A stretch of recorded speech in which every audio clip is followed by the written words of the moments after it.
Okay, so I'm Debbie Jordan. I am running for the school board, District 4, which is encompassing of Fort Myers, East Fort Myers, North Fort Myers, and the Cape. So it's a giant U. That's our district. However, we represent the entire county. Tell me, you have a unique perspective in that you're already on the board and you are rerunning. And I imagine that's a very difficult place to be in right now. And so tell me, what has been your experience being on the board this year and where your frustrations lie and where you want to go from here?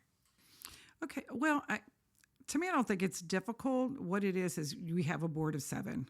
So there are 7 of us, and plus now we have an elected superintendent. So that makes the dynamics completely different because when we had an appointed superintendent, they actually reported to the board, and the board had more control over what was taking place. There are straight lines on what our role is, as a board member and what a superintendent is. However, with an elected superintendent, it is harder to hold them accountable for that because the only people that really can hold them accountable are the people. So your voters and the governor. So in that, it's been very trying because of things that are being done at the district. And so when we're having these votes, and when I come to the board meeting, I have notes galore because I'm prepared. And when a lot of times we'll find something out at the very last minute, which is very frustrating, or I'm hearing it out in the community because I believe that our job is to be present. So I am always out in the community speaking to people. And so when I'm hearing things and I go back and I go, wait a second, what is this? What is happening here? For instance, we had the Buckingham situation that took place. I heard about it outside before we got wind of it inside. And so I know both of those schools very well because, again, as I said, I am not only out in the community, I am always in the schools, all the schools, regardless if they're in my district or not, because I think it's imperative for us to be out there and be amongst the community so we know what is happening and what they feel. So that was one incident. And then it was like, wait a second, when is this coming to the board? Well, then I found out, it's not coming to the board because they did it in such a way where it did not have to come. So there's a lot of ways that things are taking place that would never have taken place if it was an appointed superintendent. So to me, it's been very trying, and like you have to study and know everything that has taken place. And then, then double check it. It's like fact check all the time on what you're even seeing. Is this actually what is real? So that has been, it's very time consuming, but it's something that you have to do because you're accountable, in the end. And then we had the budget thing that had come up. And a lot of that was, I walked up to dropped my granddaughter off, and I had people crying and people were so upset because they felt that they were not going to have a job. They were losing the arts. And that was, we kind of opened, my family was part of the opening of, and this was Edison Park, was part of that opening of that school when it became a magnet. So it's very dear and near to my heart. And I understood what the magnet school was for, and the arts. It was to encompass everything together. So the learning of the kids would be stronger. And it was. And so when you are now you're taking that budget and giving it to the principals and saying, here, now it was supposed to be 2%, then I'm finding out that some were 12%, some were 22%. So that 3 and 5% that was being spoken out there in the world was not actually the case. So that's very frustrating because now it's like, okay, how are we as a district making these comments, but yet that's not really happening? And I know that they love to use the word, we're conservative this, because I am the most conservative person on the board because of the fact of the spending of money. So I'm always paying attention to how we spend money, whether it's our lobbyists or building schools, whatever that looks like. It is like, wait a second, let's hold on for a second. And I will be that no vote. And I'm okay with that. If I'm the only no vote, so be it. And that has that been your experience over your board term this previous time? Yes, in this last year, I will say year and a half, it has been that way.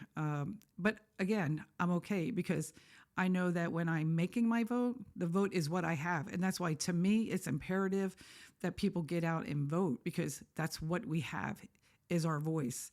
And so when I make that vote, I know that I'm going to sleep at night and I am looking at, how does this affect our children? How does it affect our classes? And, maybe I get it wrong sometimes. I'm going to say the majority of the time I'm pretty good with it. But I just, I think that's, it's really important that we do focus and pay attention to, our classrooms, our teachers, our schools, because we're an education system. So, moving forward into this next term, if you are elected, what will you try to change inside of there, knowing that this time it was really hard to get the information that you needed and to make sure that, the board was getting all of the information in advance? Well, I think that, I'm never going to stop advocating. So I will continue to advocate and I will continue to do my job. It's okay if they're not happy with me asking questions. I'm okay with that because I will continue to do so. And as of July 1, we do have it's called the School Bill of Rights, which allows, even right now, we're allowed to have information that is needed, but this Bill of Rights makes sure that there's no questions. So if we're asking for numbers or we're asking for information, it has to be provided or you're violating the rights, and it's a statute. So I'm ready. I'm going to continue on and do what I, make sure that I'm out there supporting our families, our children, our teachers, our schools. So nothing's going to, change when it comes to that. I will be present. Yeah. I've heard from many people that you are one of the board members that seems very, very tuned in to everything going on in the community, in the district, at the schools.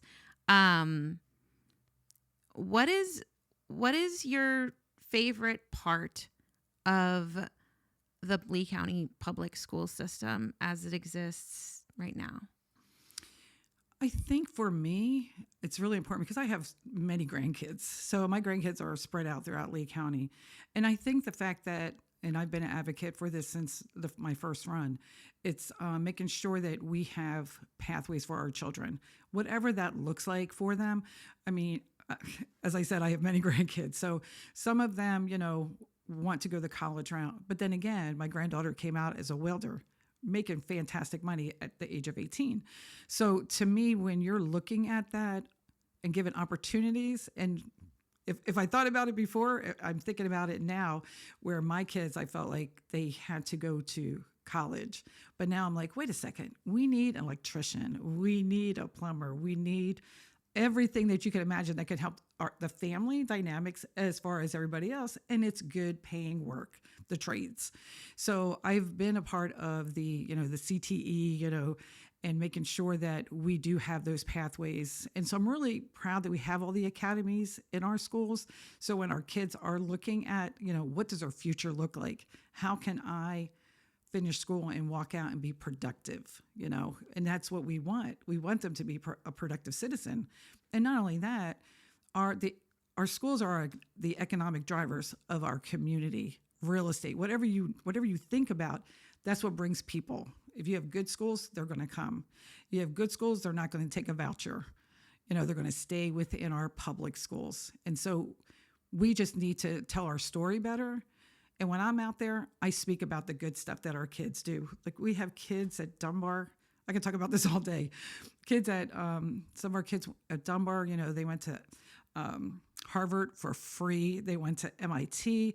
They have all these opportunities and scholarships and that's many of our kids. And when you go to graduations, not only are they graduating with a high school diploma, they're graduating with their AA. So they're already a step ahead. And I just think that the district needs to share that. And even this term, when I'm out and I'm campaigning, I notice And I was at a debate the other night, and everybody was speaking about the negative. I am the person who will not speak negative. I know there's always room for improvement, always, and that's in anything in life.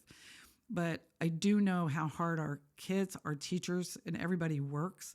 So let's give them those, that praise and speak on the good stuff that they're doing, which I am that person that's going to do that for them. Because I want people to know that we do have a lot of great things happening. It's not always negative, even though, like I said, we can improve, we can make changes, but let's give them what they deserve. Yeah. I was born and raised in this area. I'm in a public school product, and I do see differences now in my middle school kids they're at Cypress Middle versus when I started, but there's still a lot of good. So I definitely think that there's been a ton of negative publicity on the school system as of late. It's obviously got to be super hard because I just read something yesterday or today or something in Gulf Shore Business saying that they're like one of the top employers in the area is Right, the Lee we're the County second School one. District. Yeah. Yes. So I thought that was super interesting. So what does it look like to better support those frontline workers and teachers that are feeling unsupported right now inside the school system? As amazing as it is, how can we improve that part of it in your eyes? Right. So what I do believe that we need to do is not just tell the story. We need to do a better job of listening. So it's great, that we are doing a lot of the good stuff. But again, when you're out there, like I said, I go and I visit all the schools. And not only am I visiting classrooms, I go in and I see how the people in the cafeteria are, how are you doing? How's your day going? The bus drivers. If I see a bus driver anywhere, I don't care if they're in the parking lot of Publix, I will walk up to the bus, thank them, and ask them, how is your day? Because in order for you to understand what is happening, you can't just rely on the district to tell you. You have to get out there and really speak to the people who are in the trenches and who are doing the jobs. And so I think that if we can better understand what they're, if they have issues or their concerns, and really not just hear what they say, but listen to what they're saying, and then take that and invite them to the table, for goodness sakes, let them come in and help us. We have talented teachers. We pay these companies to come in and help, advance our other teachers. We have teachers right here in our district. And I can attest to, like, my granddaughter, for instance, she was a 1 when she walked in, and now she's a 5. And the majority of the classrooms were the same, and that was in their reading. What is that teacher doing to make those kids advance like that? And then have the love for learning and the love for reading, because you need reading in order to be great at math and everything else. So how do we not utilize the talent that we have within? And I think if we did that, I think that would give them more like hope. It's like, oh, they appreciate what I am bringing to the table, and they are using us, and then we save on money that we're spending on these outside people because we already have the talent. But appreciate and let them show us what they're doing. Yeah. In your opinion, how do we improve the relationship between the teachers, the parents, and the school board? I think right now it is not in the greatest spot, and I'm curious to know what your thoughts are on that. Well, I think that, to me, which I voted against, and that was taking the meetings to 1 meeting a month. I do believe that we need to have more than 1 meeting a month. And I hear them saying, well, you can, they can send an email, they can do this. Really? Give people an opportunity to come forward, give them an opportunity to have that conversation. I hear from them because I'm out there, but I'm one person. So I'm everywhere. And I am hearing and listening, and I'm bringing back what concerns that are being said. But even when we cannot have, because of sunshine, we have to speak about whatever is going on. that may come to a vote has to be done in the sunshine. So that would be at the board table. But when they don't want to have a conversation, that is a problem. So how do we listen to people come up? Our board policy says that, we cannot have interaction with them. Great. I take notes of everybody that comes forward. And that way I can have the opportunity to reach back out or have the superintendent or whoever, whatever the issue was. It's like, can we please, follow up with these people? But I just think that, and it is hard too, because you got to remember, we have so many, we're like a rich, poor county, if you really think about that. We have so many families who have, they're working 2-3 jobs. Do they have time to really look at every single thing that's coming back? How do we engage the families within the schools? And we know, it's just statistics. When we have parents and family engagement, kids will do much better because they know that they have that support.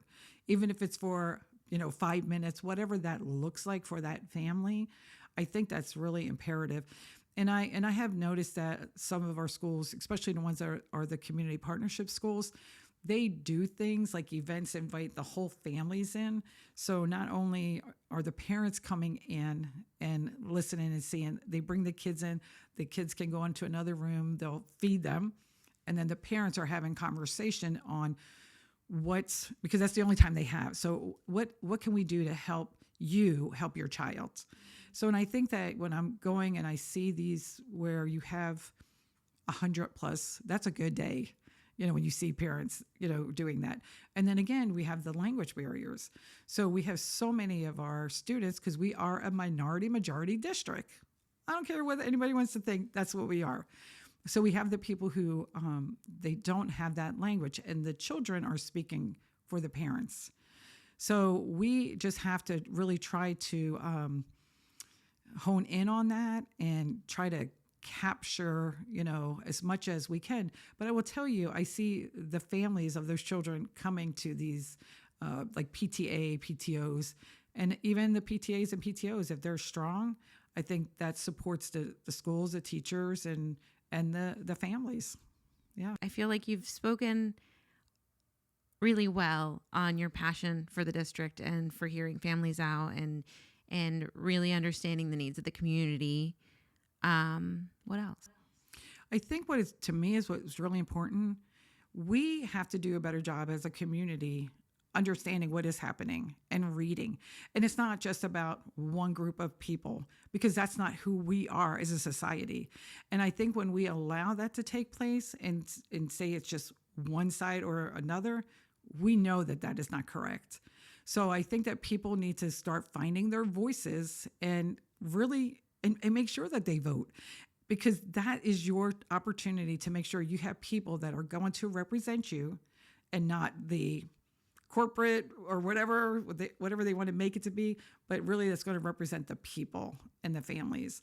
But it's just getting the people and making sure that, you have early voting, you have mail-in ballots. There are so many opportunities, but I've seen in the past where people are rushing to run to vote, but that's the only opportunity they have. And then they've moved the precinct or the the polling place, and they don't have the time to go to the next one. Yeah. So it's like, it behooves us to make sure that we are educating people the importance of that in every language. So that way, when a person is sitting before them, they can hold them accountable, and they should hold us accountable. They put us in an office to do a job, and we need to be doing our job. If we're not, then we don't need to be there. And if I was not doing my job, or if I felt like I was not doing my job, I'd quit today.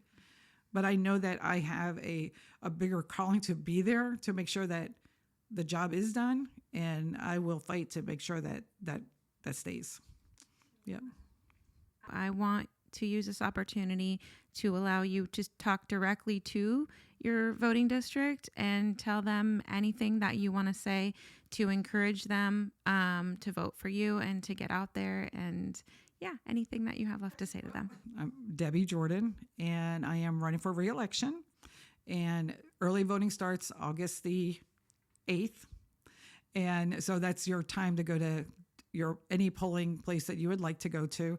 But I think it's really important that you pick a person who understands the community, understands the system. They're not beholden to anybody. They're beholden to the public, the people. And I think that is what is really important. So when you're looking and you're doing your research, and again, I'm always available. I would never not say that I would not be available. And to me, it's very important that we are present and that we have a purpose. So I wake up with a purpose, and that is to do what's right. And I think that it behooves all of us to make sure that we are putting the right people in place, regardless of what the craziness that is other people are saying about them. You know who shows up. I mean, we are a society where we see people, we know who they are, and we just have to have the courage to do what is right and to make our voices heard. So, but thank you so much for this opportunity. I really enjoyed being here with you, and I appreciate it very much.